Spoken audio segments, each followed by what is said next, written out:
So don't forget, this is a perfect time to tell you, subscribe if you have not. If you like learning a little bit about drawing every single day, subscribe. It's a little bit of about drawing you'll learn every day. So I post 3 simple drawing videos every single weekday. So it's gonna be Monday through Friday. So it's gonna be 15 a week. When you subscribe, it's not gonna overwhelm you. Don't worry, it's only gonna give you about every 4th video, I'm sure. So it's not gonna screw up your notifications. And yeah, it's just fun to do. You're gonna learn a lot. It's gonna be exciting. And also, if you find my stuff worth your time, please consider subscribing. It helps the algorithm here for us. And it's just great all around. It's completely free and there's really no downside to it at all. But yeah, let's get back into this. So I'm gonna imagine an imaginary line here in my mind around halfway through this, this shape. And I always think of it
top hat.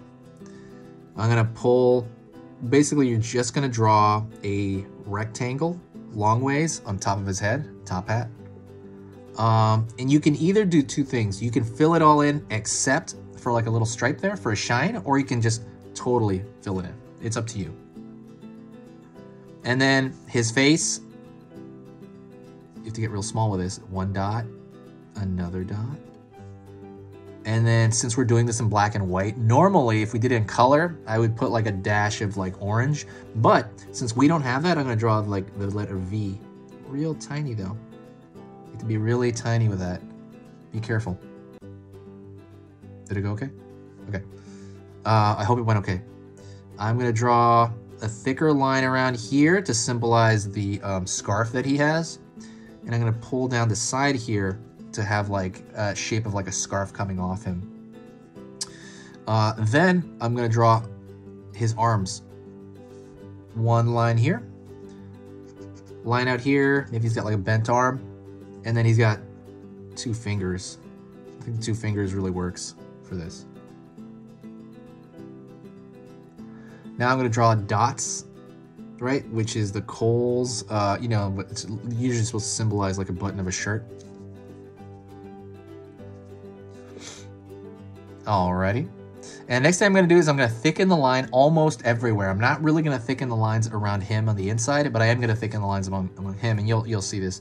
For the most part, it's just autopilot. I'm going to thicken all the lines on him and then just some on him, but you'll see. So like on the outside lines, I'm going to thicken them. So while I'm doing that, let me talk to you about the channel in general. This channel is amazing. I am on this, I think about this channel every day, every night. This is like my baby kind of thing. Like I'm on this channel every day. Even if I don't post during the weekend, I do organizational stuff. I, you know, like put stuff in playlists. I try to figure certain things out. I try to plan for the next week. But yeah, I'm really, really, really obsessed with this channel. I've had this channel for 6 years and I've never worked on it more than I have this year because of all the craziness. And so, yeah, that's pretty much my life. These videos are like, the teaching part is easy to do. This is actually extremely fun for me to do. I love this part. The hard part is the editing, and I've talked about this in a few videos. The editing and the posting and the writing the description, that stuff is really, really tiring. Really, really, really, really exhausting. So that's why I am exhausted every day from doing this channel, because of that. but I still love it, so that's why I do it. If you do want to help the channel out, if you do like the stuff here, there's one thing you can do among everything else that will help the channel, and that is sharing a video. When you share the video, it just brings this huge boost of like positive energy to the channel. I always notice it when people share it. It's just all of a sudden I see new people and I see like nice comments saying, hey, what's up? You know, and when that happens, I love it. You know, it just makes it worth it. It makes the exhaustion for me totally worth it because I'm doing three videos a day, right? That's quite a bit. And so it just makes it worth it for me. But yeah, if you ever have time, it's kind of like tipping your waiter for service, but I think when you tip a waiter, it's like actual money. This is just your time, I guess, that you're spending. I know there's a share button at the bottom of this, but if you share it to Facebook or Twitter or Reddit or Tumblr or all of those, it just helps so much. It helps so incredibly much. You guys have no idea, and it's totally free for you guys to do. But like I said, if you ever have the time to do that,